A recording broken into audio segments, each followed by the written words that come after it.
We are back live here on NBA Now by Chat Sports. I'm your host, Chase Senior. Hope all of you out there are having a fantastic day. And of course, no matter where you are or how you're tuned in, we appreciate you for making Chat Sports a part of your day. A lot to get to on today's show. Power rankings following NBA free agency, latest on Kevin Durant as well as Donovan Mitchell, and a whole bunch more. But first, where are you watching from? Let us know right now. We are emanating live from the Chat Sports studios in Dallas, Texas. We'll start the official show in about 8 to 10 minutes. But until then, just want to field your responses and see where you're rocking and rolling with us from. I see Christoforo is in the chat. Chua is always here. Evan Hinder saying hi. What it do, Evan? Going to talk also about the Golden State Warriors, Philadelphia 76ers. We'll be going live exclusively on Rumble to take a look at the next breakout stars in the NBA, a list that includes Anthony Edwards as well as Cade Cunningham.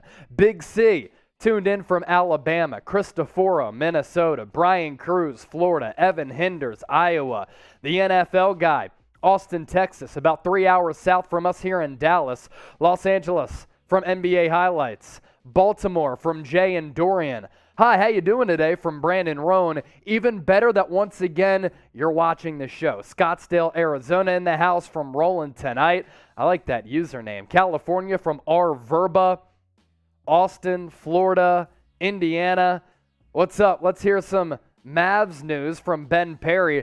Harrison Graham actually already did a Mavs show today. You can check it out on Mavericks today. He did not have to shave his beard because we did not get the 20,000 subscribers. YouTube.com/MavsTV if you want to tune into that show. As Harrison Graham back from Italy, and he landed in the United States and got a pizza and pasta as soon as he came back across the pond. Redmond, Oregon from Ben Perry. Miami from Jonathan Grease. From Cleanthus, Grapevine from Chris Philly, Louisiana Keith Turner, and Texas from John Garcia. Richard Lee saying, Woj Bomb, you must be taking a look at a lot of our titles. Will KD get traded at all? I'm saying at all, or will he come back to the Nets? Get into the comment section right now and predict the future of one of the best offensive players that we've ever seen and one of the best overall players that we've ever seen in the history of the NBA. T for trade and for going back to the Nets. Iowa, my real name, from Jerry West. Nice. We need some Bulls news from Evan Hinders. Not much going down. We were talking about Lonzo Ball earlier in the office. We hope that his playing career will continue without that knee injury being that much of a concern, because if he can't really play, that's a blow for Chicago. If Kyrie stays from Richard Lee, then Kevin Durant will return. It's kind of what I've said, right? I think KD just went to the front office and said, I want to play with Kyrie Irving. Our plan a few years ago, individually and as an organization, involved KD and Kyrie. And if you don't want to bring back Kyrie Irving, you don't want him on this basketball team any longer, see ya, deuces, I want out as well. T for trade from NBA Highlights. Big C, Lakers news. Lakers video is about out on the Lakers Report, youtube.com/LakersTV. Make Sam Brown happy and tune into that. Cleanthus, T for trade. Jay and Dorian Stevenson. I would love him in Miami, but my Heat, or for my Heat, you have a little bit of a spelling error there, but I doubt he'll be traded. We'll talk about that later, actually, coming up right around the corner. T to Dallas from Evan Hinders. They don't have the assets to give up. Producer Coop saying, yes, ideally, yes. You give up Josh Green and a first-round pick for KD. That'd be great. It's not going to happen, though. That's very unrealistic. We're also going to be talking about Jordan Poole. Is he going to land a contract extension worth around $100 million, coming off a really impressive playoff run for him, a very good regular season, and you look at his trajectory and his path, looks as though he could be an offensive stud, so he's due a payday. Is he going to get it from Golden State? Is it going to be $100 million? We will see. We'll talk about that later on today's show, but for now, let us know. P for pay, W for wait, because he's eligible for a contract extension, but should the Warriors wait to see if he can put together back-to-back really solid seasons? Wild Guy Rocky. Good afternoon, Chase. Wild Guy. Good afternoon to you. Thank you for watching today's show. I hope you all stay with us all throughout the afternoon, morning, evening, depending on where you are, because time changes are different no matter where you are. Justin Vint, he's going P for pay for Jordan Poole. I'll tell you this about Poole. He's really like the perfect player for Golden State in this sense. Steph Curry misses time. Sometimes he gets injured. He gets banged up, especially with those ankle injuries.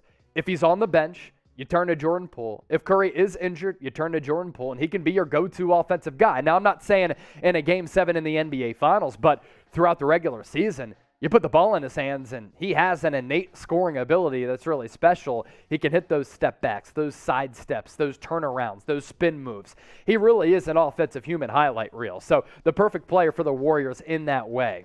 Michael Ortman, Bulls rock, wild guy, saying P.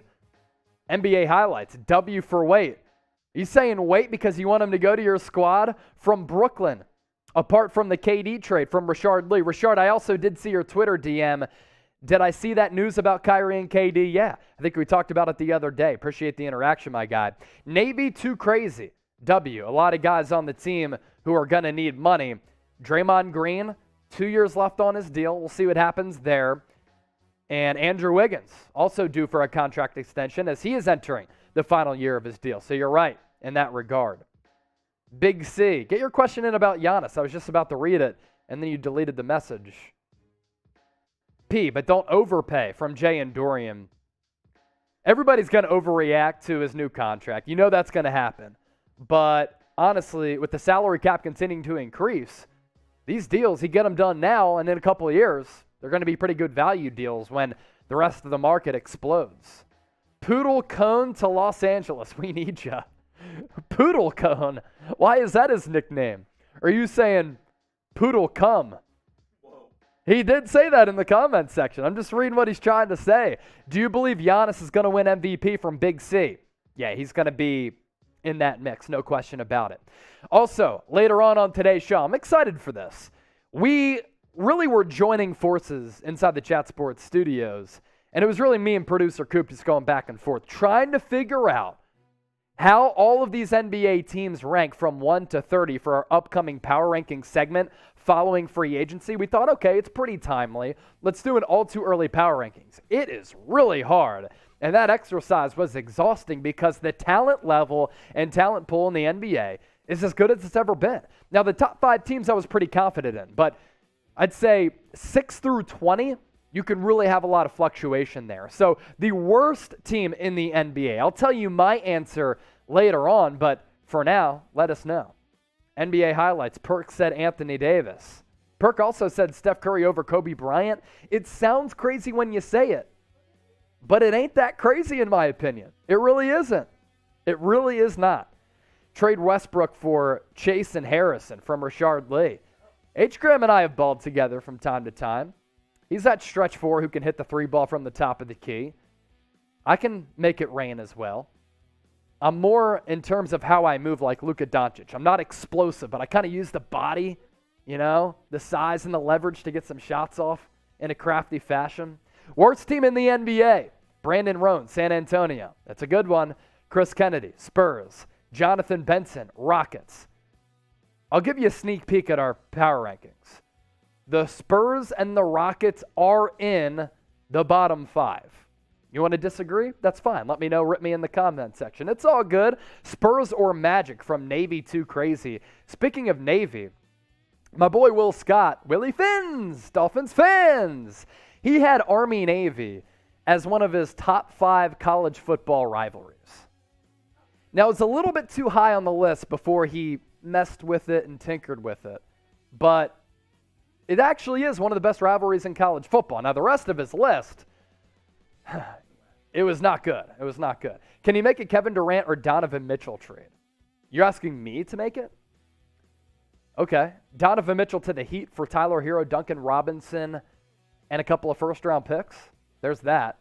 Now that DeAndre Ayton has gone back to Phoenix, that pretty much spells the end of KD going to Phoenix because they can't trade away DeAndre Ayton until January. So a little interesting in that way. Pelicans could give up Brandon Ingram, but I honestly might hold on to Brandon Ingram. Call me crazy. We'll be going live on Rumble after today's show wraps up on YouTube, taking a look at the next wave of breakout stars in the NBA. Really excited to get to that list. So make sure you join us, rumble.com/NBA now, going live exclusively there. And when you're there, by using that link at the bottom of your screen, hit that green follow button and you'll be able to watch exclusive content like today, where we go live exclusively on Rumble, where you can't watch us anywhere else. 210 people watching live. Folks, 22 likes right now. Hit that thumbs up icon, like the video. That's disrespectful to me and producer Coop. We have been grinding all day long to get this show ready for you. They call us the Cut Daddies because we're getting to 7 cuts on the show, but you got to show us some love by hitting that thumbs up icon and liking the video, because you guys are showing by not liking the video that you're not ready for the show to start. So let's go. Tickle that thumbs up icon and let's get to it. Smash that, John. Up to 25 likes. Can we get to 50 before we get into our news and rumors segment? NBA country. Let's ride. Hit that thumbs up icon, like the video. Up to 38 likes. You're answering the bell and you're responding to the challenge. Charles Johnson knows what's up. He's telling the other people, smash that thumbs up icon.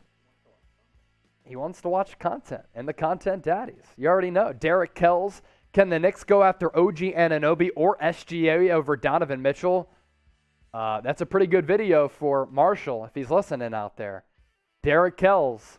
Knicks should target OG Anunoby or SGA if they can't go after Donovan Mitchell. 45 likes, 5 likes left until we get to that 50 number, but we don't stop there because we're not content with average. We pursue greatness. 46 likes, 48 likes, 2 more away. 49. We get to 69. Tom Downey will have a celebration. 1 more like until we get to that 50 spot. 50-piece nugget. Let's go. I see NBA highlights. Rashard Lee, Mike Camilli, South New Jersey, just across the bridge to Philly. I cross that bridge a lot. Benjamin Franklin Bridge, Walt Whitman, in order to go to Sea Isle, Ocean City, the Jersey Shore, from the Dub Sea. Shout out to 610. Shout out to all of you for hitting that thumbs up icon and liking the video. We're at 58 likes. We get to 69. TD will combust. Let's ride. 240 people watching live. With that, let's start today's show and dive into the latest NBA news and rumors.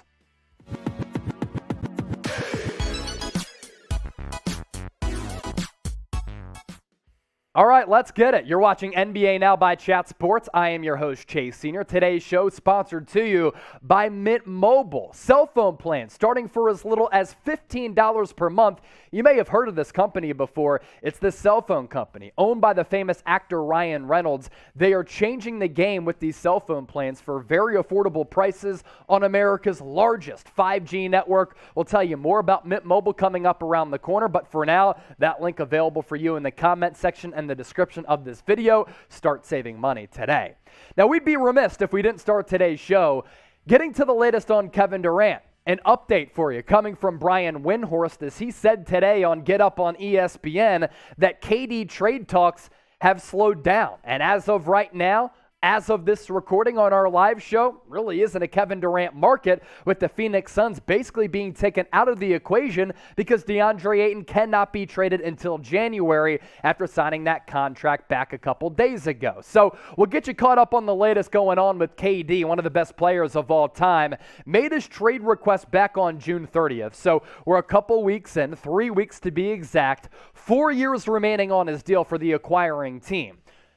Little less than $43 million this upcoming season. The year after that, $46.5, followed by nearly $50. Then in the final year of his deal of that extension that he signed last offseason, base salary of $53 million. And right now, trade talks are slow. Fascinated to see how this trade market will develop, but up to this point, really isn't much of a trade market.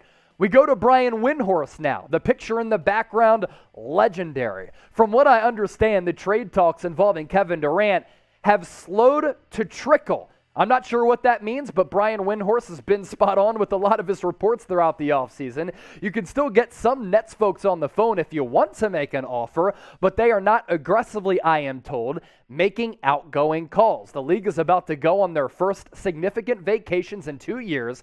People are scattering to Europe and the national parks, and Kevin Durant is still a Net, and I don't think that's going to change in the short-term future. Now, a lot of you are saying this, wait, why is everybody going away? Well, really for the first time in a couple of off seasons, NBA league executives, the NBA league as a whole, they're able to take real vacations. If you remember last offseason and the offseason before that, it was all just kind of jumbled together because of the coronavirus. Now, and in 2022, it's the first normal NBA offseason that we've had in a couple of years. And this is what I've been saying for a long time. And this is why you subscribe to the channel, because our analysis and our ability to look into the crystal ball to predict these things is spot on.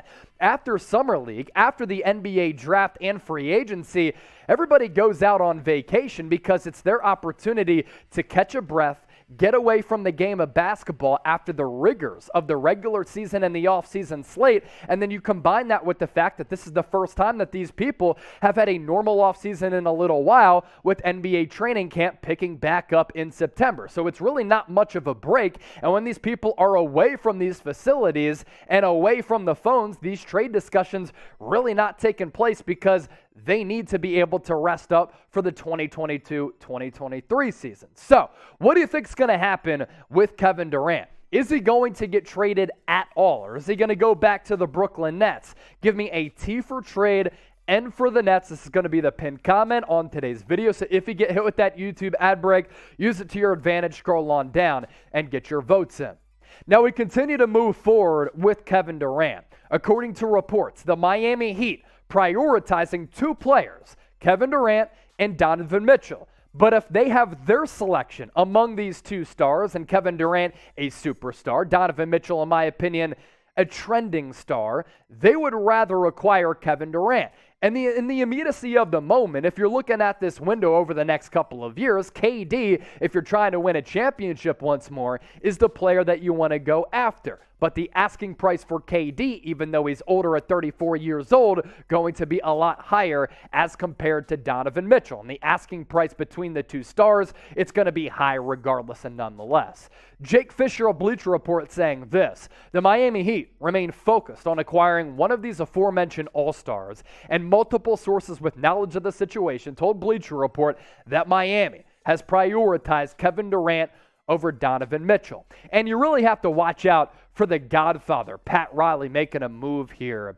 The Heat just made it to the Eastern Conference Finals, but they're not settling there. You go back to the bubble season. They made it to the NBA Finals. A couple years later, they make it to the Eastern Conference Finals. Normal organizations, they would be content with that success. But the Miami Heat, led by Pat Riley, as well as Eric Spoelstra, hashtag Heat culture, they're always pursuing greatness, and they don't want to settle for a conference finals appearance. They understand that Kevin Durant can be the player that puts them over the top. The only thing is they can't give up Bam Adebayo in a trade unless the Nets trade away Ben Simmons because of those rookie contract rules. So that a big caveat in these prospective trade talks. There's also this from Adrian Wojnarowski on Donovan Mitchell. Utah talked with the Knicks early last week. They exchanged some ideas of what a potential Donovan Mitchell deal might look like. Now, the Jazz are out talking to the rest of the league, seeing what else might be available to them. Now, I kind of exchanged and relayed my thoughts on KD and Donovan Mitchell and which player I'd rather have and which player the Miami Heat would rather have over the next couple of years. But I want to pose this question for the audience. Over the next 5 years, who would you rather go with? KD for Kevin Durant at 34 years old, DM for Donovan Mitchell, who's in his early 20s. Sound off and let us know right now. Now, there's also this, as we continue to focus in on KD here. According to Sam Amico, he said watch out for the Washington Wizards to acquire the hometown kid. Hometown kid? Yes, that's right. KD, born in D.C., he grew up in Prince George's County, attended high school in the DMV, as he kind of popped around to a couple of different schools in that area. But when I examine what the Wizards have on that roster, they have Bradley Beal, of course, but because he signed that contract extension, he can't be involved in a trade soon. It would have to be later on in the middle of the NBA season. And what are they going to give up? Corey Kispert, Rui Hachimura, Johnny Davis? The Brooklyn Nets ain't taking that, and they're not taking Kristaps Porzingis, who producer Coop was in shambles about when the Mavericks traded him away for Spencer Dinwiddie. As I mentioned off the top of the show, we are sponsored by Mint Mobile. On America's largest 5G network, their cell phone plans start as low as $15 per month. And nowadays, inflation is hitting everybody hard, and everybody's trying to cut costs and save some money. You can do that with Mint Mobile and get signed up today so that you can start saving some bread. MintMobile.com/chatsports. It offers unlimited talk and text, high-speed data, a mobile hotspot, and very affordable cell phone prices. Even your parents might ask you, yo, why are you calling us so much? Because you get unlimited talk and text. Use it to your advantage. Get this deal today by using that link at the bottom of your screen. It's mintmobile.com/chatsports. I had to switch because I was paying $150 per month on my cell phone plan. I hit up my pops because I'm on the family plan, and I said, yo, Dad, I'm going to be able to maintain my number, not have to get a new phone, and switch over to Mint Mobile and save money. He said, you know what? I studied economics at Brown. I didn't give you those smarts, but you're smart by using that deal to your advantage. Now we pivot to Mike Conley, The Athletic, with this, saying that the Jazz have had trade discussions about Conley, but he's really expensive at the age of 35, and the play starting to go downhill, and that's been the case the last couple of years. Cap hit next year, $22.5 million. The year after that, in 2023-2024, partial guarantee of 14 plus. You look at his numbers over the last couple of years, right? And at one point, with the Memphis Grizzlies, early on in that Jazz tenure, Mike Conley was excellent. Mike Conley was really good, and that's why he's been able to land a couple of big contracts throughout his NBA career. But in his mid-30s, not only has the play gone down, the injuries have gone up. And in the playoff series against the Mavericks, he was dog. This past regular season, less than 14 points per game. The shooting split's still very, very solid, 43.5%.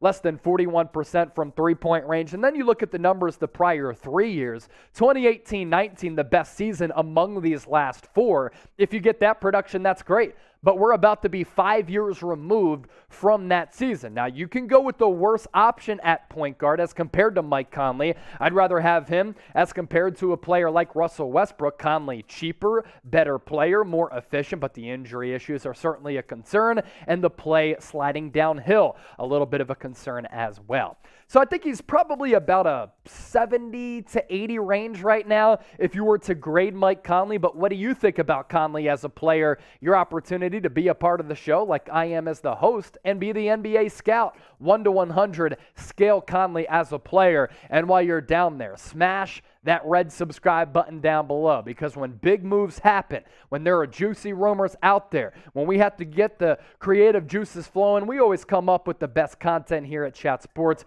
We're only going to continue to keep growing. Join the family, join the squad, youtube.com/chatsportstv. If you like grinders and hustlers, that's what we do here inside the walls of Chat Sports. All right, we'll give you some shout outs here.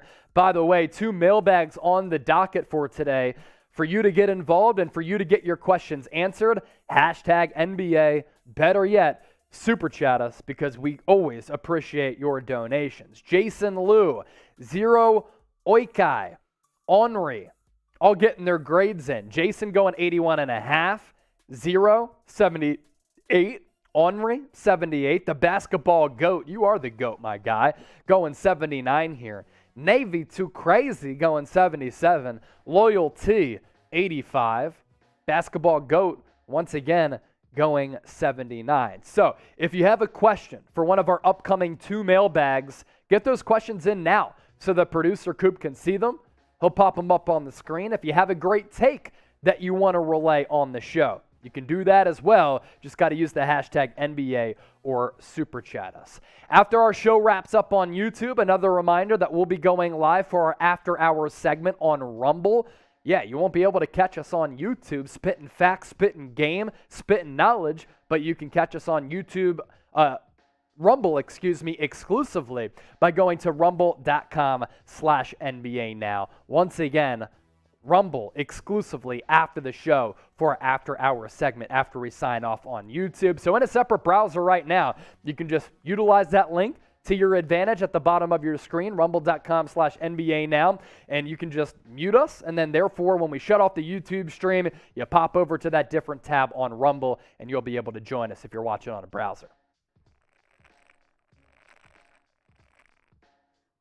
Gotta hydrate and elevate. with that jumper.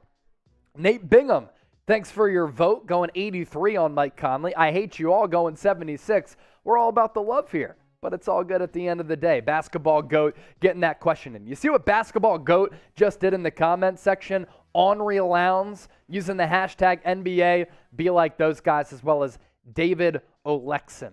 Good job by you guys for getting those questions in. We'll do our best to answer as many as possible. We're getting to the Golden State Warriors next, so keep it locked and loaded right here on NBA Now. Dub Nation, what's going on? You're watching Golden State Warriors Today by Chat Sports. I'm your host, Chase Senior. First off, just want to thank all of you for continuing to support everything that we've been doing. Picked up 11,000 subscribers over the last calendar month, more than 2 million views, as we've been giving you content and shows every single day as we continue to grow like crazy on Warriors Today. Make sure you join the Dub Nation family here at Chat Sports for the best Warriors news, rumors, and analysis year-round by plugging in that link, youtube.com/Warriors TV, or even easier, hit that red subscribe button down below. We begin today's show with Jordan Poole. He's eligible for a contract extension, and with the way that he played in the regular season, and he had incredible moments throughout this playoff run en route to another NBA championship, he's due for a big payday. The big looming question for the Warriors and Bob Myers: how much is he worth? When are you going to give him that contract extension if you want him? And how does the potential deal of Andrew Wiggins impact the bag that Jordan Poole will get? This coming from Bleacher Report and Jake Fisher, who reported on a lot of these players who are eligible for these contract extensions, including the Splash Bro Jordan Poole. Strategically, Golden State has every financial incentive to let Poole play his fourth year without a new deal framework. Poole would enter next summer as a restricted free agent, and if he repeats or even improves upon his sizzling production in 2022-2023, the Warriors likely won't blink an eye at rewarding Poole with a maximum deal, solidifying the franchise's bridge into a post-Steph Curry era. If Poole regresses or simply entrenches himself as a strong starter-level player rather than a budding all-star, then Golden State might be able to find an agreement closer to Anthony Simons' 4-year, $100 million deal with Portland this summer. So there are a couple things at play here. Because the Warriors are paying max contracts to Steph Curry, Klay Thompson, Draymond Green, and might have to give a max contract or something close to Andrew Wiggins, and because technically they don't have to pay Poole this year, they could elect to wait. He could either increase his value and you might have to pay him more money, or he could decrease his value and you could cut costs and save a little bit with that looming Andrew Wiggins contract extension. So these are the conversations going on at the facility there in San Francisco between Bob Myers, Steve Kerr, Joe Lacob, this ownership group, and this entire front office trying to weigh what they should do with Jordan Poole, whose improvement from 2020 to 2021 to this past season was absolutely incredible. You look at the uptick in production for Poole, who was really just making the splash party splash like a large cannonball on a hot summer day.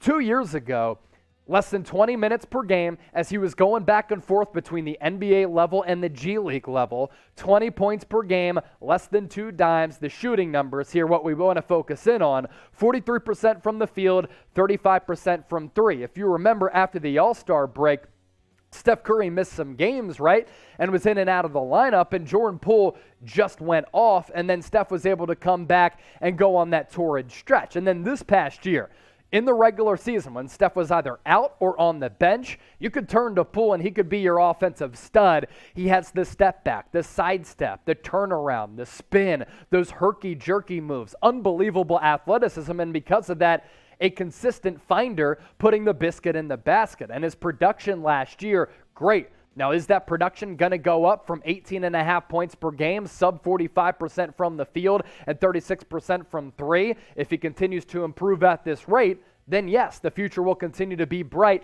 in that post-Steph Curry era. As for what Poole could get, These are some comparable contracts right here.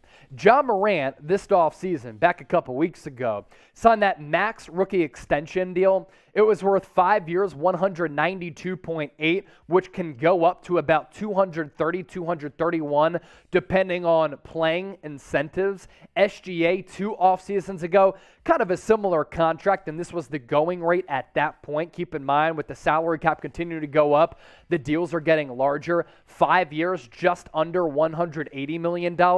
And then a really good litmus test for what Poole might receive is what Anthony Simons got. Similar roles, similar offensive players, 4 years, 100. If you sign Poole to this deal right here that Simons got from Portland, I think that's actually a pretty good bargain deal for the Warriors. And we know this about the Dubs.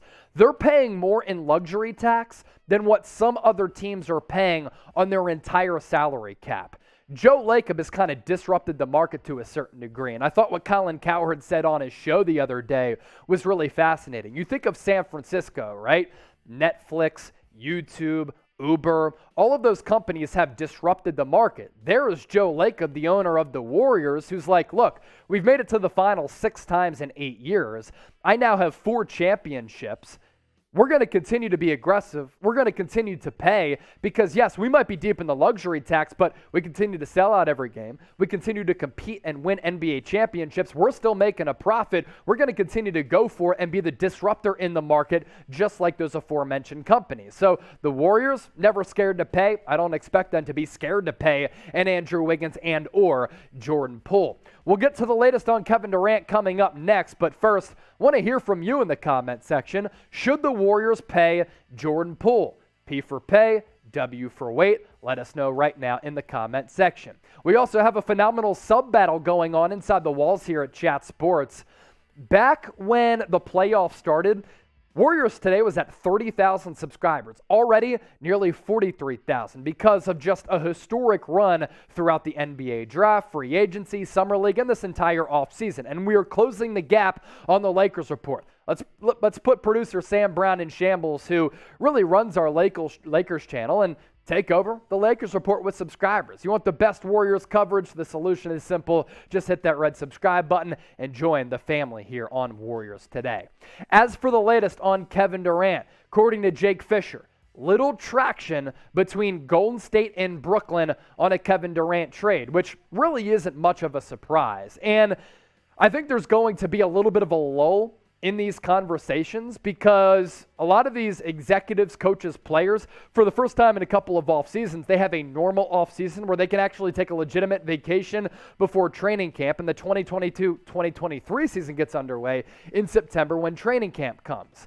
KD, we know what he can do. We know that he's a special player. We know that he's one of the greatest players of all time. Is he the best player of this generation? No, that's a rivalry between Steph Curry and LeBron James, but he's damn near close. And in the Bay Area, rocking that Warriors uniform on your screen, he was sensational, and the shooting efficiency really was just premier, elite, and next level. Sub 26 points per game, very good rebounder. He was dishing out a lot of assists because the Warriors have that beautiful system with all that off-ball movement. Shot 52% from the field, and his shooting numbers from downtown San Francisco were just awesome. And we know what KD would be able to bring to the table, but what the Warriors are trying to balance right now is ushering in this next era of Jonathan Kuminga, Jordan Poole, Andrew Wiggins, Moses Moody, James Wiseman. 5 players right there, in addition to trying to compete right now. And their current path, their current team-building philosophy has worked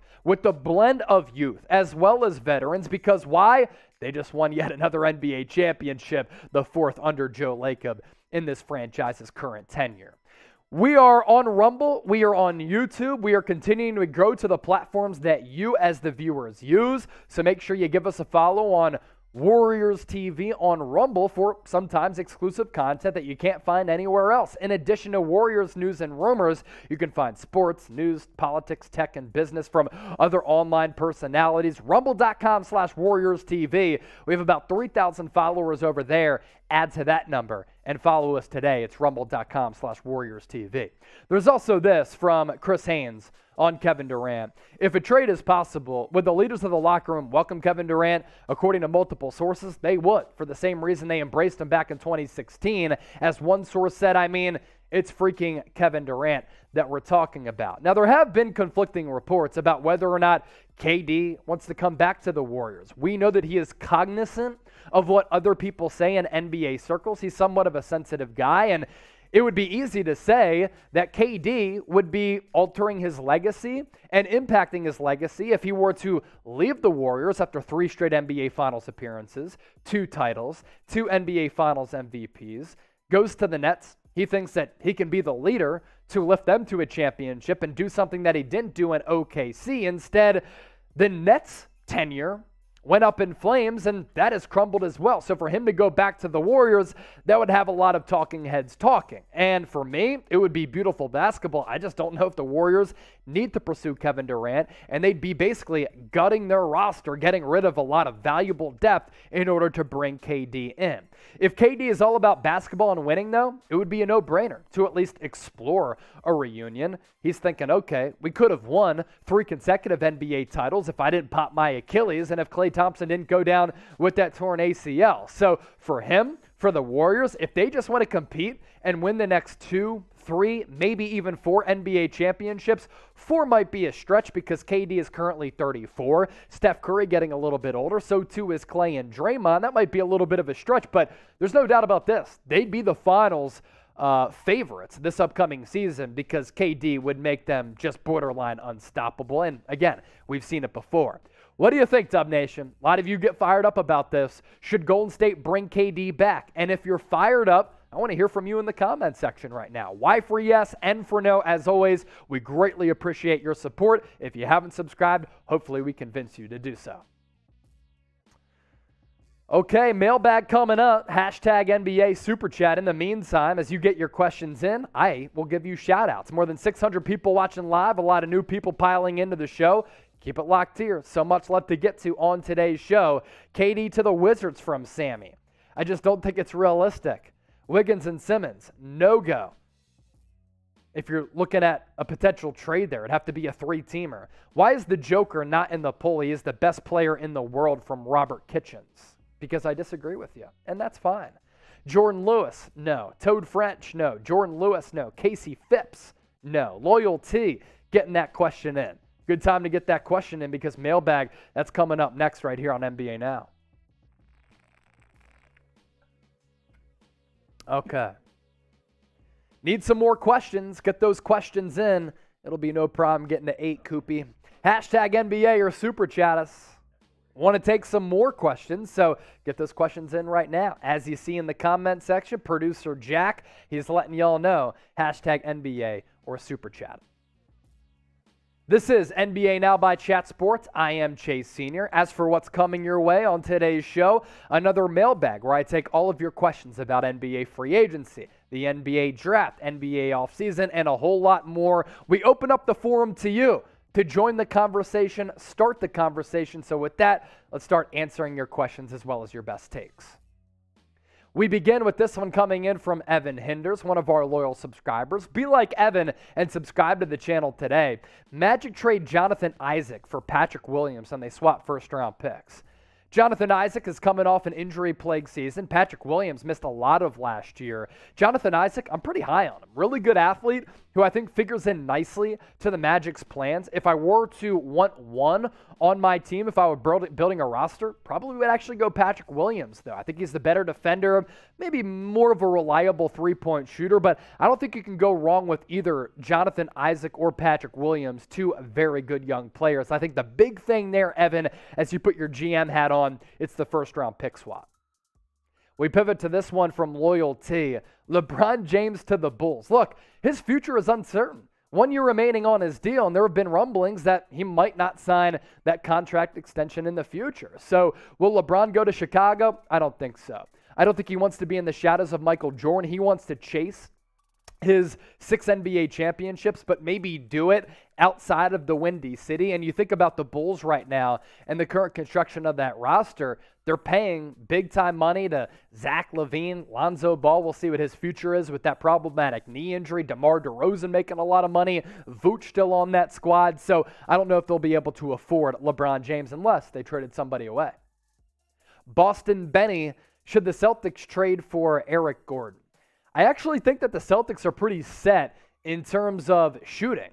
That Danilo Gallinari deal, one of the biggest steals during the entire offseason, $6 million per year for a still high-level three-point maker is sensational. I think he took less because he understood, look, the Celtics have a need for a shooter. I can go there, get a lot of run as either a starter or a bench player. I'm interested to see what Ime Udoka does with that starting five because you have to figure out what's going to go down between Malcolm Brogdon as well as Marcus Smart. But you have Danilo Gallinari. You brought in Malcolm Brogdon. So I'm not sure that the Celtics going to need to trade for Eric Gordon. He's also very, very expensive. So I'd rather go with the value of Gallinari as compared to going after another shooter, which kind of clogs up the rotation to a certain degree with Eric Gordon, who's set to make a base salary of about $20 million this upcoming season. Now, I want to put you to the test here in the comment section. I want you to name a player that could become a first-time All-Star at the NBA level in 2022-2023. Who's it going to be? Let us know right now. My vote, Tyrese Maxey. The basketball GOAT, where do you think Kevin Durant will go? Well, look, I think the Phoenix Suns no longer in the playing for Kevin Durant's services. Why? They bring back DeAndre Ayton, and because they signed him to that big deal, he cannot be traded until January under the current rules of the NBA. So you take them out. Which other teams could trade for KD? Miami Heat, still very interested, but you can't include Bam Adebayo in that deal because you can't have two players who both signed their rookie max contract extensions, and both Bam and Ben Simmons have done that. So you'd have to find a way to facilitate a Ben Simmons trade elsewhere if you wanted to bring in Bam Adebayo. Now, if you were able to trade away Kevin Durant for Tyler Hero, Duncan Robinson, future picks, and Bam, I think that helps your rebuilding process. But maybe Miami, New Orleans Pelicans, if they want to include a Zion Williamson or, a Brandon Ingram. Zion just signed that max, so he can't be traded for a little while either now that I think about it. So the market for KD and a trade there, it's been slow up to this point, and we'll see what happens. But I don't think it's out of the realm of possibility he goes back to Brooklyn, basketball GOAT.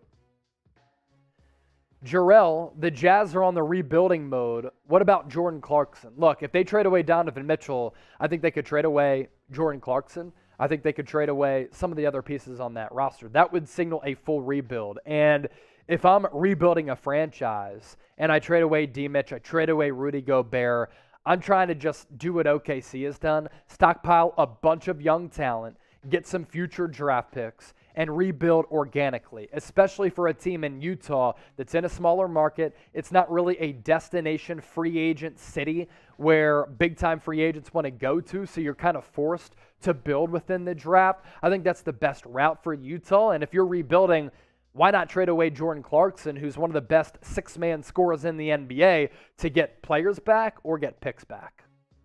Make sure you give us a follow on Rumble. Sometimes we put videos exclusively on Rumble that you can't find anywhere else. And sometimes during our live shows, like today, we go live exclusively on Rumble. Give us a follow, rumble.com/NBA now for more exclusive content. And sometimes, because Rumble doesn't censor anybody, we can let some curse words fly and get wild. Jay and Dorian Stevenson, they've really become loyal subscribers of late, tuning into all of our shows. Greatly appreciate it. If Miami is unsuccessful in acquiring KD or Donovan Mitchell, what direction should they go in improving their roster? Do you think Melo and Boogie are and should be options? You brought back Dwayne Dedmon, who is the backup for Bam Adebayo, so I don't think that Boogie Cousins really makes all that much sense. Carmelo Anthony as a bench option, Yeah, maybe. You brought back Martin, who's a really good guy who can come in off the bench, figure out what's up with Duncan Robinson. Can he get him back on track? You're looking at a Miami team that doesn't really need to do much if they can't acquire KD or Donovan Mitchell because they just made it to the Eastern Conference Finals, a Game 7 with Boston, and that game could have gone either way. Imagine if Jimmy Butler would have hit that pull-up three in the guts of that game. So if you don't land KD and Mitchell as you go big fish hunting, that Miami Heat roster in pretty solid shape. I talk about those deals that they made. They brought back Victor Oladipo, so a really good roster. Hopefully Kyle Lowry can stay healthy because last year he really wasn't, and you have the best coach, or at least one of the best, in Eric Spoelstra and Pat Riley, the Godfather. Scotty Lewis, which backup center should the Celtics sign in free agency? Thanks, and go Celtics. Right now, the best options, thin. LaMarcus Aldridge, DeMarcus Cousins, Hassan Whiteside is still out there as well. The center market really not all that deep. So when you look at the Celtics, they don't really have a lot of options out there in free agency. Enes Kanter Freedom, I don't think they're going to bring him back. He's certainly up there, though, among the top centers still available. Joel Santos, what is a fair trade for the Knicks to grab Donovan Mitchell? Look, if I'm Utah, I want R.J. Barrett. I think that he can become a really good number 2 or 3 on a high-level playoff team. So I want him in a deal. Obviously, the Knicks have 8 future first-round picks. Let's say I'm going to ask them for 4 or 5 of those. If they're not willing to include R.J. Barrett, I'm going to go up with the first-round picks because Donovan Mitchell is a really valuable player who's still young, who is a walking bucket. So let's say no R.J. Barrett, okay? 5 first-round picks, Quentin Grimes, Emmanuel Quickley, Obi Toppin, like all those players can be a part of that deal. And that's why the Knicks are involved in these conversations, because they can put together really good trade packages for Donovan Mitchell with or without R.J. Barrett because of the players that they have on the roster as well as the draft picks that they have at their fingertips. Who would you rather have over the next 5 years? Operating under the premise and knowing that Kevin Durant, 34 years old. KD for Kevin Durant, DM for Donovan Mitchell. A lot of people are going to go KD. If you go DM, I like the boldness there.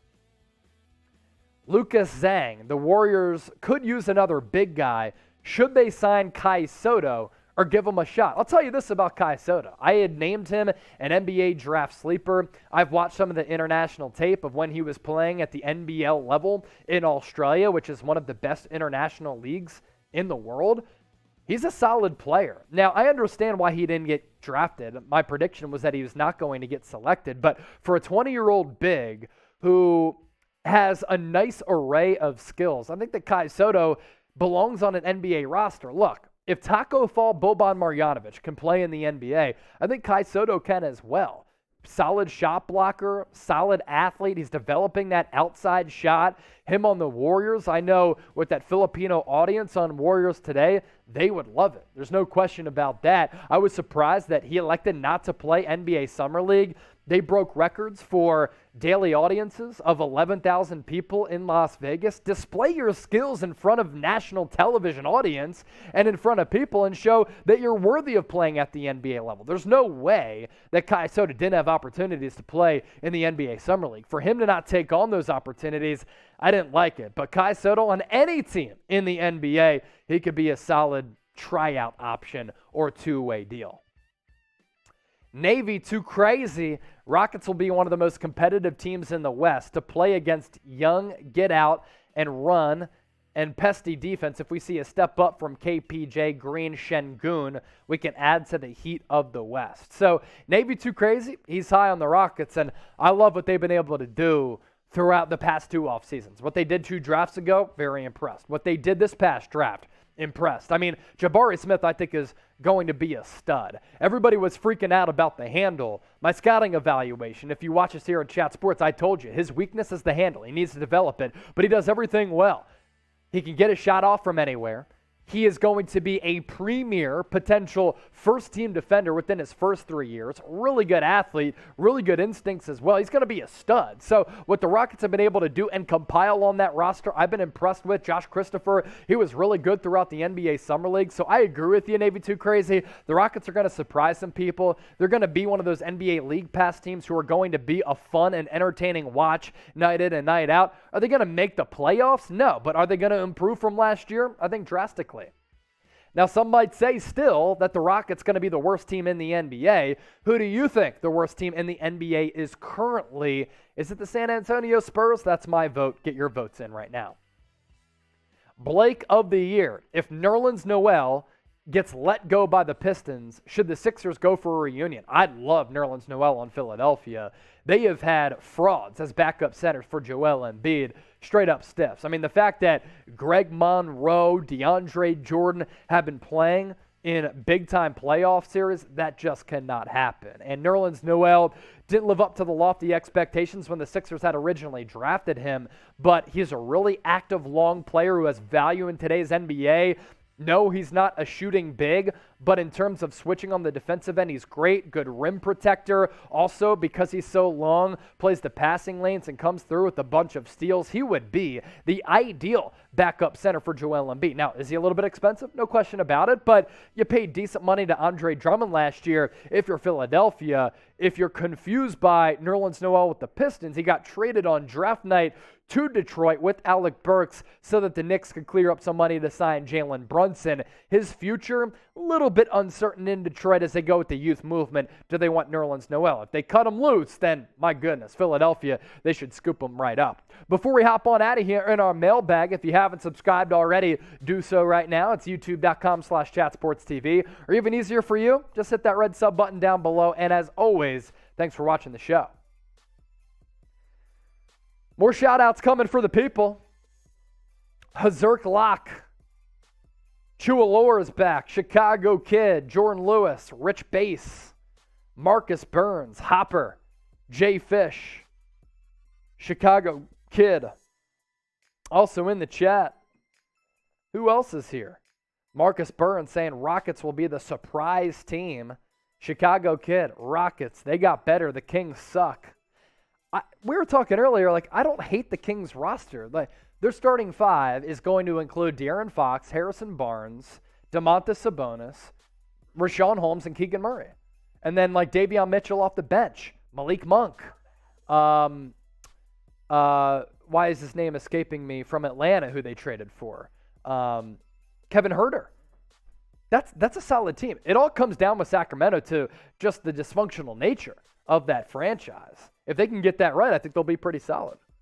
They might be solid with the 38-win team, though, because the West is such a bloodbath every night. This is true, but if they're 500, that's a win for Sacramento, as they've been irrelevant over the last several years. Just got a super chat in from the homie, the guy, the man, the real one, Lion Fighter X. He's a big supporter of Philadelphia 76ers. Now, you want to be like Lion Fighter and be tabbed as legendary here under the Chat Sports umbrella? Be like him and give us your super chats. 5 bones coming in from Lion Fighter. Appreciate your support, my man, both here on Chat Sports, tuning into us live, as nearly 700 people tuned in. That is absolutely awesome to see during the doldrums of the offseason. And then on Philadelphia 76ers Now, also a real one. What'd you say?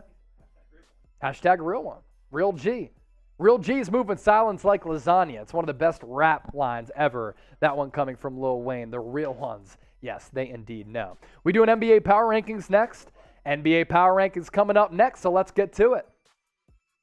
Welcome into NBA Now by Chat Sports. I'm your host, Chase Senior. Coming your way on today's show, our all-too-early NBA Power Rankings. We go all the way from 30 to 1 following the NBA draft and the NBA free agency period. First, though, have to give a shout-out to Mint Mobile for sponsoring today's show.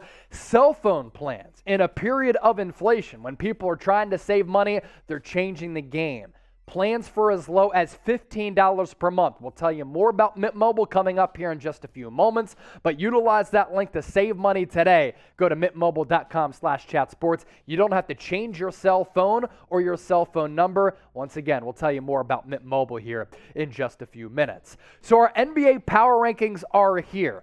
This list put together by yours truly, and I understand a lot of people are going to bash me in the comment section, but I believe these power rankings are pretty solid. At number 30, a little bit of a debate here at Chat Sports as I put my rankings out there for other people to respond to, and feel free to respond to them yourself in the comment section. San Antonio Spurs. Who is their best player on that roster? Exactly. They're coming in at number 30. I understand they have the power of Greg Popovich, and they always exceed expectations even when they have average rosters, but I think they're tanking for Victor Wembanyama, and that is going to be the swan song for Greg Popovich to land him. They're going to be bad this year. Spurs at number 30. At number 29, it's the Houston Rockets, and let me say this. I love what Houston has been able to do the last 2 drafts, stockpiling some really good young talent. I like Jalen Green. I think Jabari Smith is going to be a stud. He was the number 1 player on my big board. I'm going to remain with that status because while he was down at the start of NBA Summer League, his all-around game, it tells me he has some of the most potential in this 2022 NBA draft class. Here's the problem with Houston. Not only is Silas still a really young head coach, they also have one of the youngest rosters in the NBA, and because of that, playing in a loaded Western Conference, they might improve drastically, but they are in that 29 spot for me.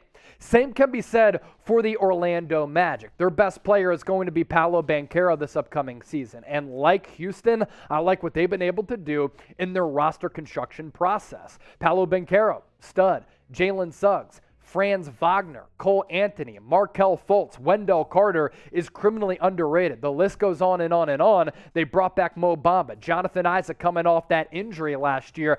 I think that the Rockets, Magic, Detroit Pistons, who are coming in at number 27, they're going to be some of the most fun and entertaining NBA League Pass teams where you don't want to miss when they're either playing your squad during the regular season or just playing on national television because of the collection of young talent. What I just said about Houston and the Magic, same could be said for the Detroit Pistons as well. Like Sadiq Bey, Cade Cunningham, Jalen Duren, Jaden Ivey. My goodness, Detroit can be scary in a couple of years, but as of right now, there are veteran-laden teams who are going to be better. Number 26, the Oklahoma City Thunder. If we were to break this down in tiers, the Thunder would be right there with the Pistons, Magic, and Rockets in their own tier as 4 squads. Some of the breakout teams looming in a couple of years. NBA League Pass teams that you want to watch night in and night out because you want to see the development of some of these young bulls. But going into this year, the talent level in the NBA in terms of individuals and teams is as deep as it's ever been, as evidenced by these power rankings. I love what these young organizations are doing, but they're at the bottom of our power rankings because they're just too young to compete. Now, with that, I had the San Antonio Spurs ranked as the 30th best team in the NBA. That means that they are the worst. Who do you think is the worst team in the NBA? Let us know right now. Just outside of that bottom 5, Sacramento Kings. Look, their starting 5 is going to be De'Aaron Fox, Harrison Barnes, Keegan Murray, Domantas Sabonis, Richaun Holmes, Davion Mitchell coming in off the bench. It always comes down to dysfunction and a bad culture in Sacramento. With the new regime, new head coach in Mike Brown, can they reverse that? Can they be about 500? If that's the case, that'll be a win in Northern California. At 24, it's the Washington Wizards. Outside of Bradley Beal, don't really like the roster. Some concerns about Johnny Davis and his lack of elite athleticism throughout the NBA Summer League. Corey Kispert going to have to take a big jump. Rory Hachimura, solid player, but doesn't move the needle. Can Kristaps Porzingis stay healthy? If that's the case, then maybe the Wizards at the end of the season could be a play-in team or one of the latter teams to get in to the Eastern Conference playoffs. Because of Miles Bridges being charged with domestic violence as well as child abuse, and he has since pled not guilty, the Hornets' offseason plans were just screwed. And LaMelo Ball doesn't have his number 1 running mate from last year. So that roster a little bit weak. The Hornets, you can make the argument, should be lower on that list without Bridges. Number 22, Indiana Pacers. And we were talking about the Pacers here. I like Tyrese Haliburton. I like Chris Duarte. You still have Miles Turner. What they've done in the draft, pretty solid. Benedict Mathurin, I think, is going to be a stud. I'm really excited for his growth. Number 21, Utah Jazz. This could involve an asterisk, and there are some other teams on this list who could also have that star by their name. With Donovan Mitchell, they're going to be better. But if they trade away Donovan Mitchell, they're going to be one of the worst teams in the NBA, and they, too, could make a play for Victor Wembanyama in order to tank. tanking for Victor. It's going to be a real thing. But the Jazz, after trading away Rudy Gobert, really their only go-to option, it's Donovan Mitchell, number 21. I think that's justified. Which team are people sleeping on? And if you think that I'm sleeping on a squad, let me know right now in the comment section. Interested to see which teams you come up with. As I said at the top of the show, today's show, sponsored by Mint Mobile. You may have heard of them before. You know the really good-looking and famous actor Ryan Reynolds? He actually owns the cell phone company on America's largest 5G network. If you head to mintmobile.com/chatsports, you can start saving money today. And look at this right here. Plans starting as low as $15 per month. Not only is it operating on America's largest 5G network, and it's really affordable, you also get unlimited talk and text, high-speed data, and a mobile hotspot. What's also cool, you don't have to change your cell phone and get a new one or change your cell phone number. Like me, I wouldn't want to change my cell phone number because a lot of people would be hitting me up and being like, yo, Chase, you're ignoring me. No, I'm not ignoring you. I'm not putting you on red. I just changed my cell phone number. With Mint Mobile, you don't have to do that. Also, you can switch seamlessly between 5G and 4G LTE, whichever is strongest where you are. MintMobile.com/chatsports. Be like me and start saving that bread today. Number 20, the Portland Trailblazers. And with the Trailblazers, I actually really like what they've done throughout this offseason. With Damian Lillard, you have to bulk up that defense. They've been able to do that with Gary Payton II as well as Jeremy Grant. Number 19, Chicago Bulls. Now, throughout about the halfway point of last year, they were the number 1 seed in the Eastern Conference, suffered a bunch of injuries, and they just didn't look good against other playoff teams in the NBA last year. And because of that, I have them number 19 on my list. Now, they can prove me wrong and certainly climb up and trickle up on our power rankings, but just some questions about them. And without Lonzo Ball, what do they do at point guard? Goran Dragic, Alex Caruso. Is that enough? We will see.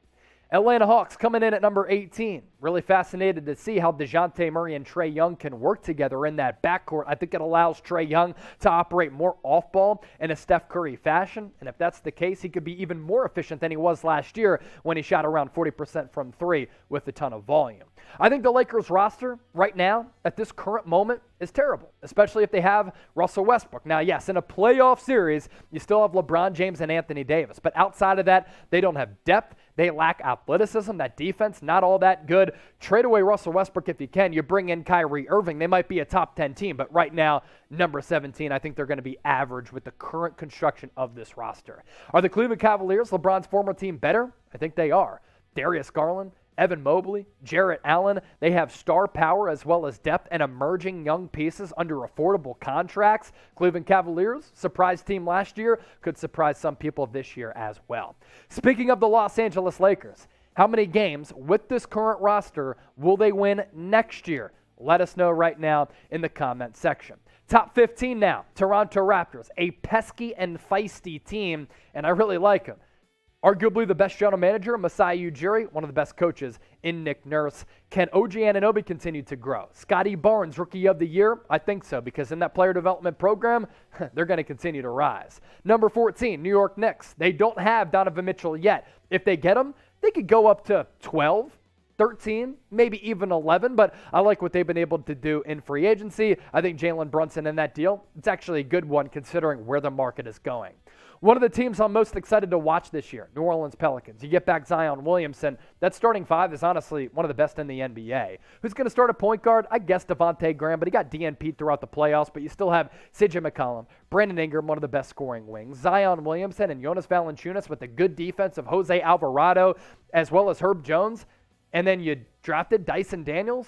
That team, deep, and they can get it done on both ends of the floor. Number 12, Minnesota Timberwolves. I had trouble here. They could be 15, they could be 12. I don't really like paying $70+ million to two centers in today's NBA and Rudy Gobert and Karl Anthony Towns, but I think Anthony Edwards could take that next step and be a top 10 to 15 player by the end of this upcoming season. Number 11, Denver Nuggets. They have the two-time reigning MVP. They're going to get back Jamal Murray and hopefully Michael Porter Jr. That right there, a pretty good three-headed combo in the Mile High City. So we're about to break down the top 10 teams in our power rankings. But first, if you love the NBA, Chat Sports is your home for the best NBA year-round coverage. Subscribe today by hitting that red sub button down below or head to youtube.com/chatsportstv. Top 10 now. I understand that the Dallas Mavericks lost Jalen Brunson. That certainly is a big hole to fill, no question about that. But Luka Doncic is a top 5 player. And with him, you're a player to compete for the Western Conference crown year in and year out. And if he's in better shape, if he continues to get better and he continues forward on this current trajectory, look out. Luka could take over the league. Dallas Mavericks coming in at number 10. Brooklyn Nets, this might be controversial, but right now, they still have Kevin Durant. They still have Kyrie Irving. And think about what they've been able to do throughout this offseason.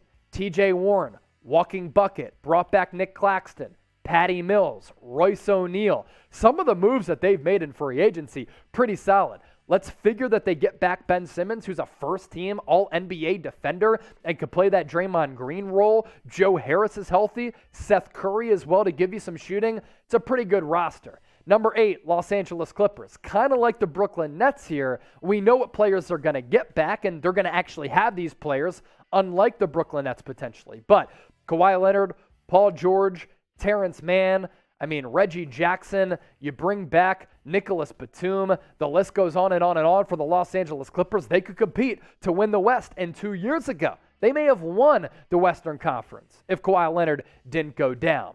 At number 7, Philadelphia 76ers. I think they've been able to improve their depth and their toughness to areas of need throughout this offseason. Their starting 5 ranked by Bleacher Report as the 3rd best in the NBA. And you think about it, it is pretty solid. James Harden, Tyrese Maxey, Tobias Harris, P.J. Tucker, Joel Embiid. You have DeAnthony Melton now leading that bench unit. Pretty solid, but they haven't won a second-round playoff series since 2001. They are not a top 5 team because of that, in my opinion. Number 6, Miami Heat. Are they going to trade for KD? They haven't yet. Up to this point, though, this is a team that made it to the Eastern Conference Finals, and I think that Jimmy Butler is a top 10 player in the NBA. Really like the Miami Heat culture, the roster construction, good coaching, and the depth, and the fact that they always develop players and maximize them. Predict the 2023 NBA Finals matchup. It was almost the Miami Heat. This past year, Boston Celtics, Golden State Warriors, in case you've been on vacation with no phone. But predict the NBA Finals matchup next year. I'm going Warriors-Bucks. Our top 5 now, Phoenix Suns. They bring back DeAndre Ayton. This is a team that was a number 1 seed in the West this past year. 2 years ago, made it to the NBA Finals. Chris Paul, elite basketball still left. Devin Booker, very good. Cam Johnson, Mikal Bridges, Jay Crowder. This is a team that can play different styles offensively and defensively, and they're no doubt a top 5 roster and team in the NBA. How about the Memphis Grizzlies at number 4? Ja Morant is an MVP candidate. Desmond Bane is a stud. I like Dylan Brooks. Jaren Jackson Jr. has been able to show flashes. Steven Adams, if you want to go with a bulky lineup against some other teams that have big 5s, you throw them into the ring as well. And the Memphis Grizzlies, they've done a fantastic job of identifying, developing, and producing really good talent. And last year, they really did challenge the Golden State Warriors in that second-round series. What would have happened if Ja Morant didn't go out?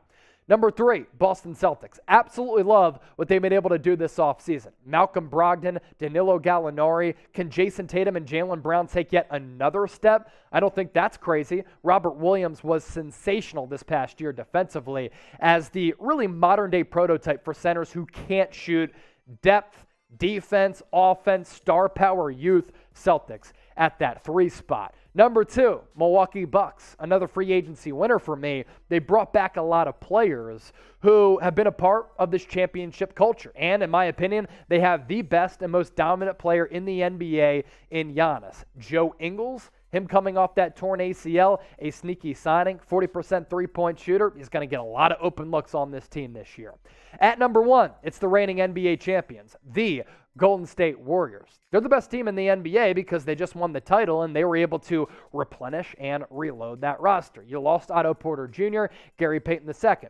Big losses for sure. You replaced them with JaMychal Green, Dante DiVincenzo. You brought back Kevon Looney. You add James Wiseman, further development of Jonathan Kuminga, an athletic freak, Moses Moody. And we didn't even mention Steph Curry, Klay Thompson, Draymond Green, Andrew Wiggins, and Jordan Poole. Best coach team, best run team, best roster, Golden State Warriors, number 1 in our all too early power rankings. So, If you want to bash me in the comment section, you want to sound off and say, Chase, you're a fraud, you had this team too low and this team too high, that's fine. Either way, grade my power rankings and explain why you gave me that respective grade. A, B, C, D, or F. As always, no matter if you like my power rankings or you don't, we appreciate you for making Chat Sports a part of your day. Okay, grade the power rankings there, folks. A, B, C, D, or F. Producer Coop said A+. Of course, you can have conversations and arguments as to which team should be where. Juggernaut, 76ers Clippers 2023 NBA Finals. That would be an interesting matchup. I think Embiid would be able to eat. Jedi, A. Loyalty, D-. See, we knew it was going to happen. Joshy Wolf, A. Chua Lore, A. Chicago Kid, trade Russell. You talking about D'Angelo or Westbrook? Mike Brown, C. Who? Mike Brown. Farhad, P. A P grade. Interesting.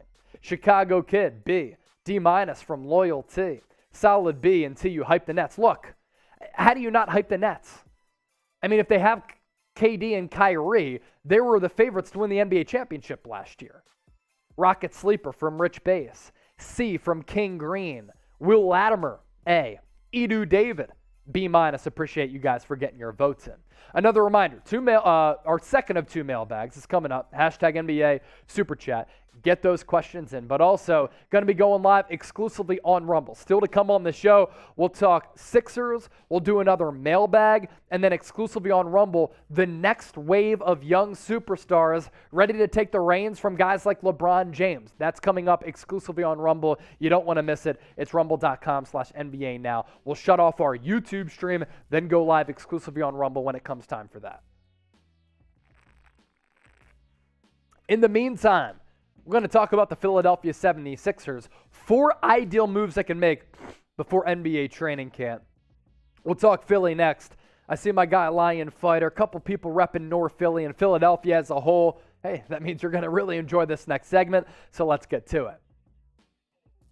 What's good and welcome in. This is Philadelphia 76ers Now by Chat Sports. I'm your host, Chase Senior. Coming your way on today's show, I kind of got in the shoes of Daryl Morey and put together 4 ideal moves that I want the Sixers to make before NBA training camp gets underway in September. So without further ado, let's start breaking it down. Move number 1, you have to figure out backup center. I think this is a really underrated position on the Sixers roster considering what they've lacked, especially come playoff time and when Joel Embiid has been out, whether it be in the regular season or the playoffs. You need to bulk up that center spot. I like the future of Paul Reed as that energetic guy coming in off the bench, but I still believe you need another center in that front court. Here are the top centers available still in NBA free agency. The list is a little bit thin, but some solid players who can give you, let's say, 10 to 15 minutes per night. DeMarcus Cousins if you want more offense. LaMarcus Aldridge, that sweet mid-range J. Doesn't really offer you much defensively, but is about average or above average. Dwight Howard, I thought he was actually pretty solid 2 years ago backing up Embiid, and I think he still has some gas left in the tank. I'm good on Hassan Whiteside. Enes Kanter Freedom, I think he's out of the league more so because of what's going down politically, but I actually think he's a solid backup center. I wouldn't hate going that route, but I do think there are better options out there. As for my dream scenario, it's finding a way to bring in Nerlens Noel, who was traded by the New York Knicks to the Detroit Pistons on that draft night trade in order for New York to clear up some money to, in the future, sign Jalen Brunson. He might get let go, bought out, or just released by Detroit if they want to move forward with that youth movement. And if he's available, whether it be in free agency or via trade, Nerlens Noel would by far and away be the best backup center that we've seen behind Joel Embiid in his prime. You look at the numbers 2 years ago, because last year it was an injury-plagued season for the top lottery pick from a few years ago from Sam Hinkie. 5 points per game, 6.5 boards, a steal per game, as that length allows him to really play the passing lanes really well, and 2 blocks per game. 2 blocks per game, considering the minutes that he was playing, that is elite level protection. And look, nowadays in the NBA, you need switchable defenders who can play in a playoff series. And I think Nerlens Noel would be able to do that. A great backup center for Joel Embiid. He kind of teased a reunion, if you remember, on the social media streets 2 off seasons ago. And going back to that switching ability, him being able to play in the playoffs, I think the modern day prototype for bigs who can't shoot, kind of like what Robert Williams has brought to the Boston Celtics. Nerlens Noel, he's not as young or as good as Robert Williams, but he's kind of like that guy. And in a playoff series, when teams are trying to burn you on switches, you can burn a DeAndre Jordan who just gets put in a turnstile and gets blown by, or you go with Nerlens Noel who has the athleticism to get out to wings on the three-point arc. He's long enough to not allow them to drive past, and he's also springy too, providing the Sixers with what would be very good rim protection. So, your feelings on a reunion with Nerlens Noel. City of Brotherly Love, my home. Let me know in the comment section. I for in, O for out. I'm all in on Nerlens Noel, especially if he is able to hit free agency. Move number 2, trade for Eric Gordon. Now, we're operating under the premise that this would be a trade, and you'd probably have to give away Matisse Thybulle. And you're trying to weigh letting go of a young player who in his first 3 years has made the All-NBA defensive team twice, with going after a guy who's a little bit older, somewhat injury-prone, but is coming off one of his best three-point shooting seasons and has had success playing alongside James Harden. Last year, the healthiest that Eric Gordon has been in a little while. You see the numbers here on your screen. 2018, 19, 68 games played. The year after that, only 36 games played. 2020, 2021, 27 games played. And last year, he was pretty solid, 13 points per game, 41% from three, a little less than 48% from the field. Those are really solid numbers, and the thought in giving up Thybulle, it would hurt. He's a young player who can be cost-controlled up to this point. No extension talks just yet, but he has to improve his value and prove that he can hit a three-pointer. But does he help you this year? I'm not sure if he'd be able to help you as much as Eric Gordon. And with Joel Embiid getting a little bit older, we know that he's injury prone. Got to maximize this title window. And when it comes down to Thybulle, you got the Anthony Melton, good defender, PJ Tucker, as well as Daniel House. So does it make sense to keep Thybulle if you can bring in Eric Gordon, a valuable offensive player, underrated defensive player, by giving away Thybulle? Something certainly to consider. We have a nice little battle going down here inside the walls of Chat Sports. I'll tell you this. My boy Marshall Green has done a great job at New York Knicks now, and their free agency and offseason period, it's been so much more busy as compared to Philadelphia because they're a bad basketball team and the Sixers are one of the top teams in the Eastern Conference and maybe across the entire NBA. So because of that, Marshall's been able to capitalize with all these Knicks storylines and just take over Philadelphia 76ers now in terms of subscribers, You see the numbers right here. Philly, show up, show out, represent, show some passion. Subscribe to the channel if you want the best Sixers coverage on YouTube. Let's overtake once more New York Knicks now, because a couple weeks ago, it was Philadelphia who had the edge, and there's no question, Philadelphia, the better city than New York. Move number 3, get James Harden in peak shape. Now, I thought what he said in that exclusive interview with Chris Haynes was pretty interesting. He did say that my body feels good right now, and he wasn't right last year. Now, is this just a front for him to get solid money, to get the pressure off of him? Maybe, but he certainly didn't look right last year and did lack that step. And he's been partying a little bit throughout this offseason, as he normally does, but who cares, right? If he comes into camp in shape, unlike what he's done the last 2 years, then I'll be very, very happy. As for what Harden had to say about his conditioning level, I wasn't right last year. Still almost averaged a triple-double. If anybody else had those numbers, we'd be talking about them getting the max. He took a $15 million pay cut. People were used to seeing me average 40, 30 points, and so they viewed it as a down year. But I was in Philadelphia for a couple of months. I had to learn on the fly. That's just what it is. I'm in a good space physically and mentally right now, and I'm just looking forward to next year. Now, is this best shape of life season, or is James Harden for real that his body feels good and he feels good mentally? It's weird that he couldn't figure out that hamstring injury over the last couple of years, and it certainly lingered and impacted his game. And if this is the Harden that we're going to get, then some concerns. Now, he does have that player option on the back end of that 2-year deal that he signed, but there was a little bit of a gap between his regular season numbers last year as well as the playoffs. But if the shooting efficiency improves with these regular season numbers here to the left, and he's able to give the Sixers, with Tyrese Maxey, Tobias Harris, Joel Embiid, PJ Tucker, and Anthony Melton, 22, 10, and nearly 8, but he shoots around 45% from the field and let's say, 35 to 37% with volume from three, those will be pretty solid numbers. Now, in Game 5, at home at the Wells Fargo Center against the Heat in the second round, he was great. But other than that, was kind of a no-show in that series against Miami. He has to be more accountable. He has to show up come playoff time, which at points throughout his career, he has disappeared. Most importantly, though, has to get in better shape. Predict Harden's stat line for this upcoming season in the comment section, considering what you saw last year, what he said, the money that he's making, and the other pieces on this team. Get creative with it in the comment section.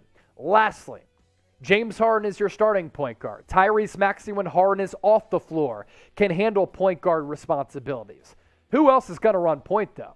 Is it going to be Furkan Korkmaz? Shake Milton? I think the Sixers should try to find a better backup point guard who handles the rock. Top free agent point guards available right now. Dennis Schroeder. Campazzo is a nice little shifty guard. Ryan Arcidiacono, a lot of people know about him as he played at Villanova, starred and won some championships. Elfrid Payton, nice little distributor of the basketball, and a guy who kind of surprised me throughout the NBA Summer League is Mac McClung. Good athlete, a little bit undersized, but has the athleticism to finish around the rim. Had a couple of games with the Warriors in Summer League play where he displayed that vision and passing ability. So those right there, some top guards available who I think would be able to move the needle and fit in a nice role with Philadelphia. Most importantly, though, they would be cheap options on the free agency market. With that, I ask you this before we hop on out of here on 76ers Now. Name a free agent you want the Sixers to sign, and if you think they have a need outside of what I talked about, let me know and hold me accountable. To round out our YouTube show, going to do another mailbag. Get your questions in. Hashtag NBA, even better. Super chat us. Had a $5 super chat come in earlier from the man, Lion Fighter. Our audience today, in the slow part of the offseason, reaching more than 700 people.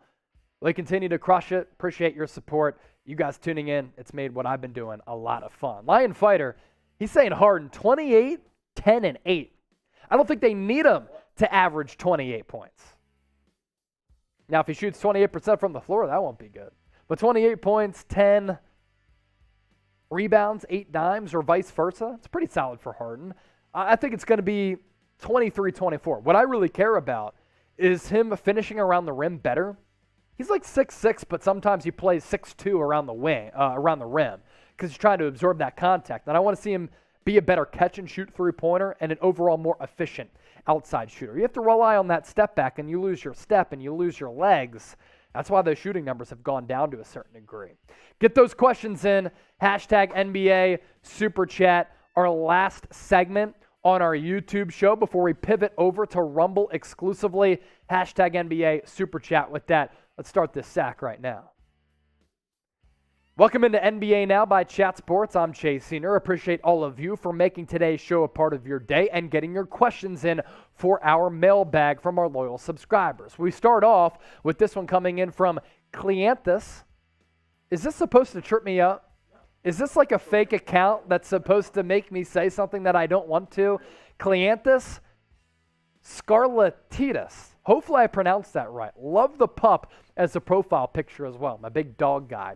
Will Giannis win another title with Chris Middleton, or do the Bucks need to trade him? I think Middleton is a perfect player alongside Giannis. Frankly, I was looking at, on the Lakers report, some future 2023 free agents. I think Chris Middleton alongside LeBron James and Anthony Davis would be a really good side option. Now, on the Lakers, with that roster, he would be like a number 3 guy. On the Bucks, he's about the number 2, but some nights Jrue Holiday will fulfill that role. Don't trade away Chris Middleton. He has a lot of value as a guy who hits shots with varying degrees of difficulty. Gilligan, how do you feel about Milwaukee sending Grayson Allen and a second rounder to Detroit for Alec Burks? Yeah, Grayson Allen is more of a spot shooter. And at moments last year for Milwaukee, he was pretty good. Did not play well in moments in that series against the Boston Celtics. And in fact, I thought that during some of those Grayson Allen minutes, the Celtics were trying to hunt him, especially as a defender. Now, Alec Burks isn't a good defender either, but what he does give you that Grayson Allen doesn't, a guy who can put the ball on the floor and just be a better creator. Allen and a second rounder for Alec Burks. I'm not sure what draft compensation you'd have to improve. I might hold on to Grayson Allen, but I don't hate Alec Burks as a scoring option coming in off the bench, which the Bucks do kind of need. Toad French, do teams shy away from trading with Danny Ainge because of how lopsided his trades are? I don't think so. I mean, Danny Ainge has fleeced some teams. I mean, he fleeced the Sixers when he played that good buff to let or make the Sixers think that, they were going to take Markelle Fultz. The Sixers moved up and traded away a pick to take Fultz, and then the Celtics went back to 3, and they drafted Jason Tatum because they knew that Lonzo Ball was going to go number 2. We acquired Kevin Garnett, Ray Allen. That was a really good trade. So he's made good trades, but that's to his credit, right? And we'll see what happens with Donovan Mitchell. Stacking 56, stacking that cash. Should the Lakers trade for Malik Beasley? This is a rumor that was out there that I saw. Malik Beasley is a solid player. There was this run with Minnesota after he got traded to the Twin Cities where for about a 50-game stretch over 2 years, he was averaging around 20 points per game. Really good athlete, long, can jump, good leaper, has a really quick three-point shot, gets a lot of lift on his three-pointers as well. When you look and talk about the Lakers, what they miss right now, youth, athleticism, shot making, outside shooting as well. Malik Beasley could fill those roles. Now, what do you give up? Talen Horton-Tucker, Kendrick Nunn. That's been the problem with Los Angeles. And would you fork over a first-round pick for Malik Beasley? I don't know if I'd do that if I'm Rob Pelinka. Speaking of the Lake Show, how many games do you think the Lakers are going to win this upcoming season? That roster certainly has some holes, but let us know how many games do you think the Lakers are going to win. Luke Luna, Mitchell isn't going to be traded unless we are obvious winners and interest and fleece a team. We are retooling unless the mentioned happens. If it does, then it's rebuild. We're still good without Rudy. Luke Luna, going every which way with this. Yeah, look, if they decide to completely rebuild, you trade away Donovan Mitchell, and you get some really good picks back. You already traded Rudy Gobert. I thought what you got as far as the value of that, like 5-6 first-round picks, was pretty solid. Donovan Mitchell can get you a lot back as well. If you plan on hitting the reset button and Danny Ainge wants to put his fingerprints all across this entire organization, then you do trade away D-Mitch. If you want to rebuild with him, you have to sell him on that rebuild because he might be unhappy because this is a guy who in the playoffs, his numbers better than in the regular season. He loves that stage. LAC9, if you swap KD and LeBron, would the Nets and Lakers swap places on your power rankings?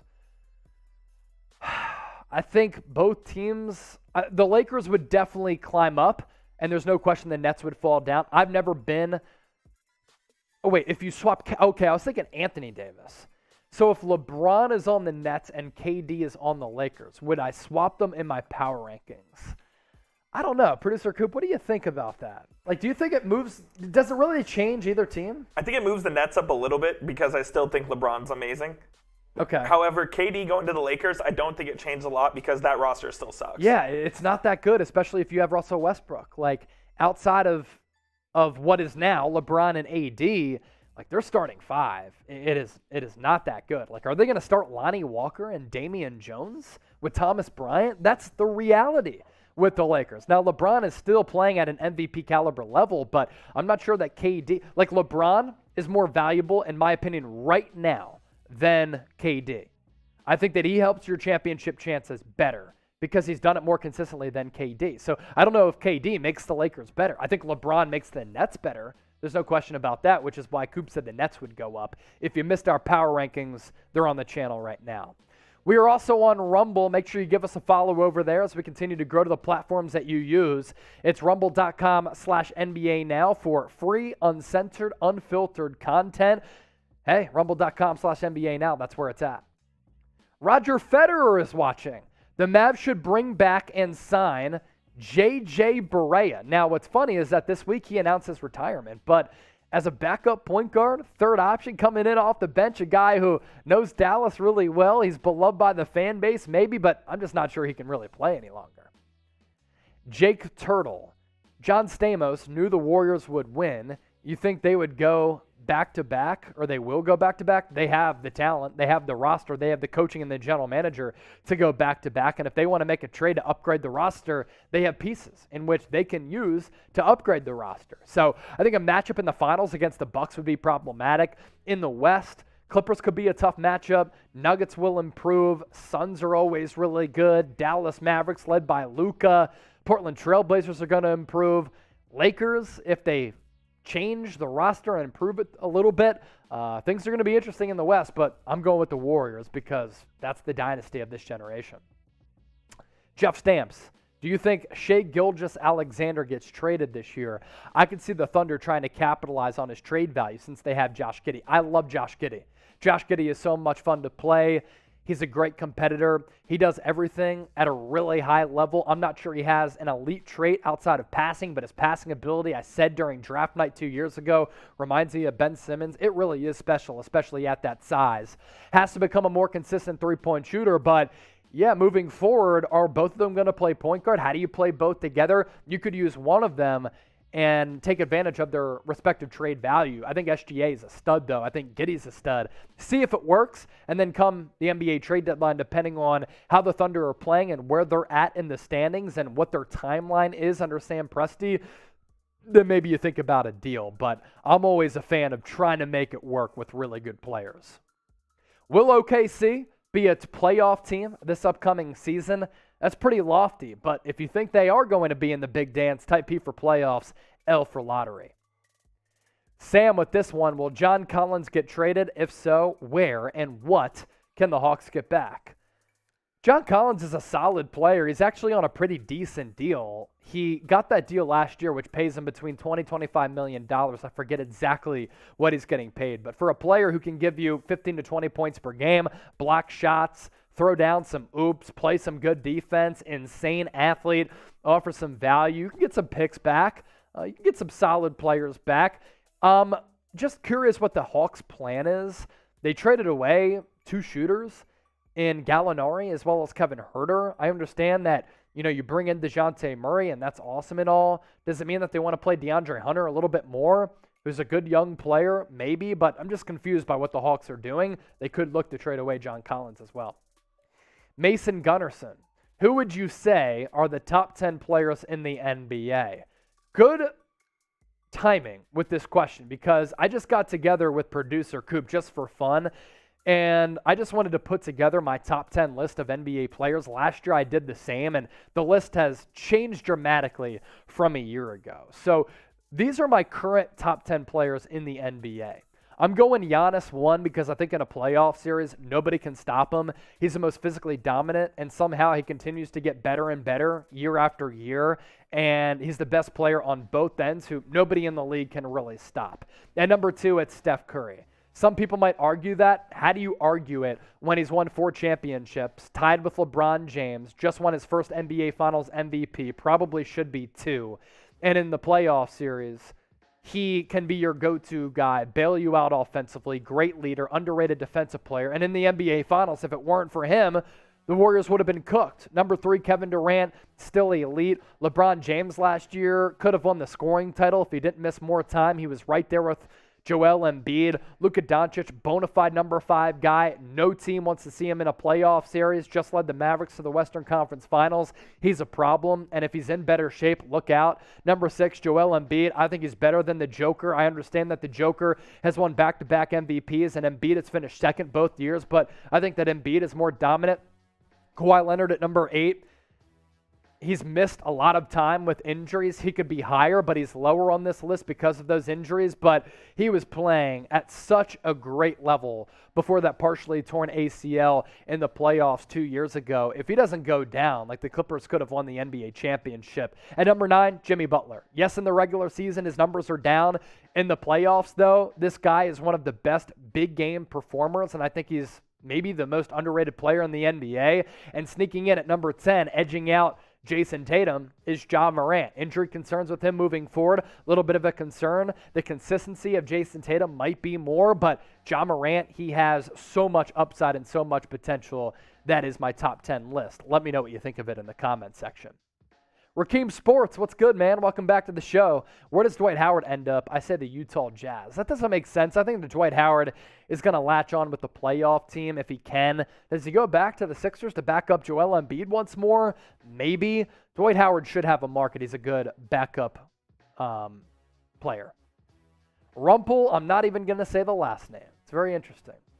Cavaliers fan, it looks like. Will Colin Sexton be traded before the trade deadline? Will he go back to the Cavaliers? Like, how are teams not investing and making calls on Colin Sexton, who can give you really solid guard play offensively and average about 20, 24 points per game? Sexton, he's become underrated and under-talked about. I think he's a really solid player. His lack of value throughout this offseason has really shocked me. Now, I think the Cavs might bring him back to see if him and Garland work, because if they do, that's a problem in the East for other teams. If it doesn't work out, then yeah, you trade him away and you get some really good value back to continue to surround Darius Garland, Evan Mobley, Jarrett Allen, and some of the other good pieces on that team. Before we wrap up this mailbag, subscribe to the channel if you haven't already done so. By doing so, you stay in the know with all things NBA, NFL, and college football with multiple videos per day, and you get to join in on our mailbags, youtube.com/chatsportstv, or just hit that red sub button.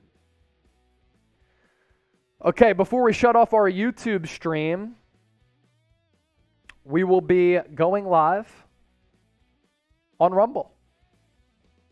So make sure you hop in and join us. It's rumble.com/NBA Now. Predict the 2023 NBA Finals matchup. You can do it on Rumble. You can do it on YouTube. Either way, get that comment section popping. Let's see. Some new people in the chat. Tom, N.E. Hallex, Mike Brown, Loyal T, Chicago Kid, Zedrian, Luis Garcia, Freeland Livin, Mr. Clean, 999. I saw some of you got your questions in. Apologies if we weren't able to answer your questions. There were so many good ones to get to. Okay, about to wrap up our YouTube stream. You see the link down below. Plug it in right now immediately and join us there, because we're going to take a look at the next superstars in the NBA. Young guys who are emerging as studs in this league. It's rumble.com/NBA Now. Join us over there right now so that you can join us for that exclusive segment, which is coming up here in just a few moments. For those of you who tuned in on YouTube, appreciate the support, and we'll see you next time.